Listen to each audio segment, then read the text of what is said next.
Hello, my name is Christina Kirchner. I'm going to be Professor Suggs's TA for the summer. Uh, some of you may recognize me. I recognize some of your names on the list, but I used to be Vicki McAllis's TA and the overall Grady Sports Media graduate assistant from 2015 to 2017. I'm going to be basically doing the same thing that I did the last 2 years, but just for the summer, because I actually have a full-time job. I'm a health comms specialist at the Centers for Disease Control and Prevention in the influenza division. So all the big hype about flu stuff coming out of the CDC, I probably helped contribute it to like tiny amount, but I was there. But Welch and Vicky asked me if I could help out over the summer because I'm very detail oriented, I'm very reliable, I enjoy inputting grades and tracking grades and all the other stuff that a lot of professors don't like to do.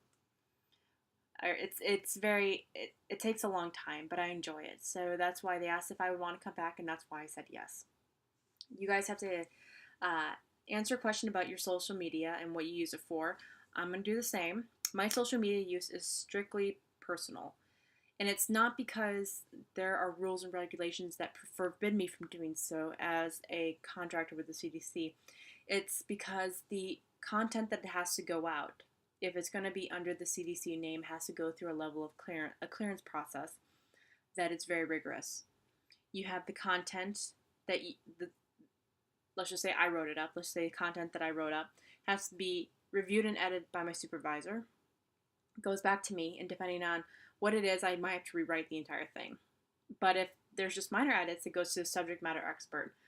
And depending on the subject, it could potentially go to not just one subject matter expert. It could go to two, could go to four, could go through a handful, could go through an entire team of people to make sure that the content is correct.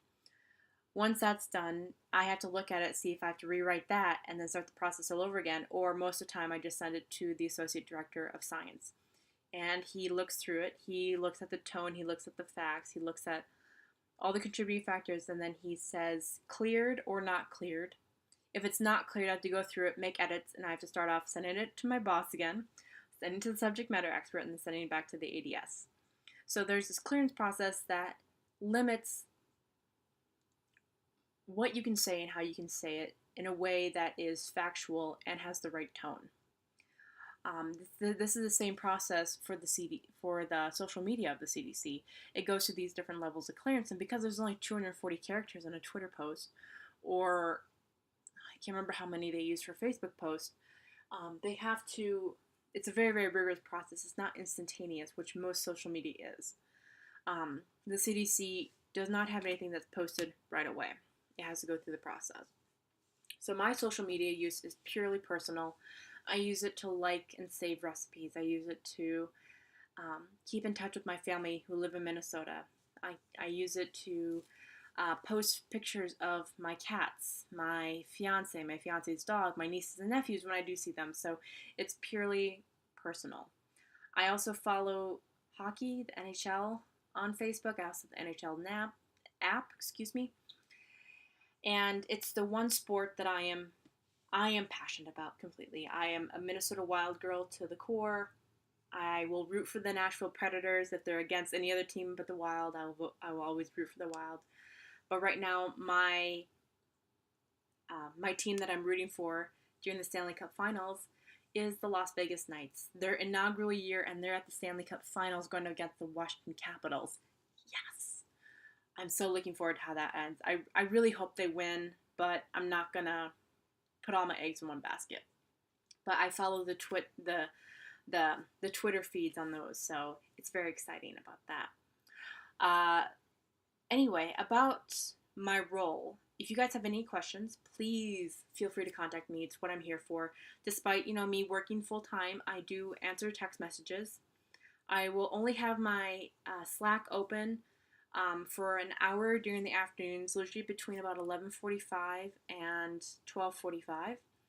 And then in the evenings from about 6 until 7. And I might do some weekend work depending on what you guys prefer or what I've noticed during the week. But I will do my best to respond to you. You can even text me if it's an absolutely necessity, like I need it right now type thing. My phone number is area code 952-693-6854. There is a stipulation on that. If you call me anytime after 9 p.m. and before 8 a.m., I will call you when I wake up in the morning, which is at 5 a.m. And I do that willingly because I'm a morning person. So I will call you until you answer.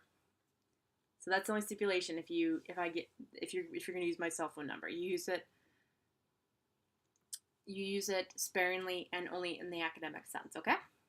So if you guys have any other questions, let me know. Send it to me, and I'll respond as soon as I can. Okay.